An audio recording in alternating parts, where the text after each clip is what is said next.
আমি আপনাদেরকে একটা বিচিত্র আকাশ দেখাচ্ছি। দেখুন আকাশে কত জ্যামিতিক আকার সৃষ্টি হয়েছে মেঘের দ্বারা।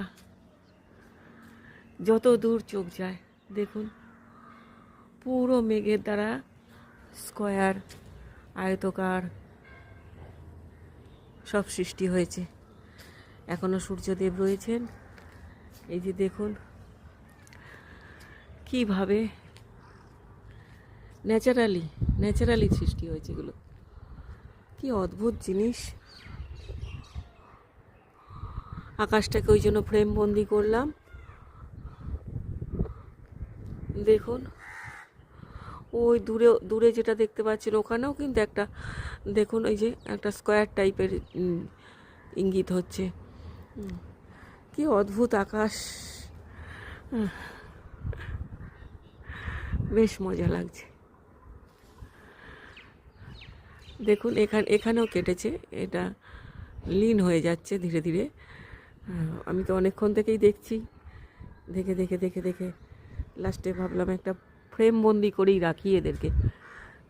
দেখুন কিভাবে কিভাবে কিভাবে এটা আমি একদম কাছ থেকে পাচ্ছি বলে হয়তো এত চওড়া দেখছি। একদম আমার ছাদের উপর দিয়ে গেছে এটা। কিভাবে এক একটা লাইন সৃষ্টি হয়েছে। প্রকৃতি কত খামখেয়ালি, প্রকৃতি কত সুন্দর। প্রকৃতি তার নিজের খেয়ালে আপন রচনা, মানে নানা রকম জিনিস সৃষ্টি করে আমাদের মাঝে ধরা দেয়। খালি আমাদের দেখার চোখটা দরকার। কি অদ্ভুত একটা জিনিস সৃষ্টি হয়েছে আকাশের বুকে। বিশেষ করে এই জায়গাটা তো অসাধারণ লাগছে, অসাধারণ লাগছে। কত স্কোয়ার তৈরি হয়েছে এখানটায়। একটা, দুটো, তিনটে, এই মানে এইগুলো আবছাগুলোও কিন্তু এক একটা স্কোয়ার তৈরি করেছে। আর দেখুন এই যে আবার একটা কোণ সৃষ্টি হচ্ছে এখানে। Thank you for watching. ভিডিওটা ভালো লাগলে অবশ্যই একটা লাইক, শেয়ার, কমেন্ট করবেন।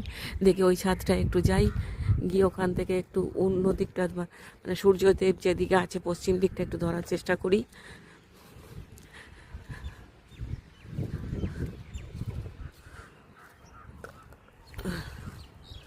দেখুন এদিকে, দেখুন এদিক থেকে একটা, দেখুন এই একটা রম্বস টাইপের সৃষ্টি হয়ে গেছে। মানে এটা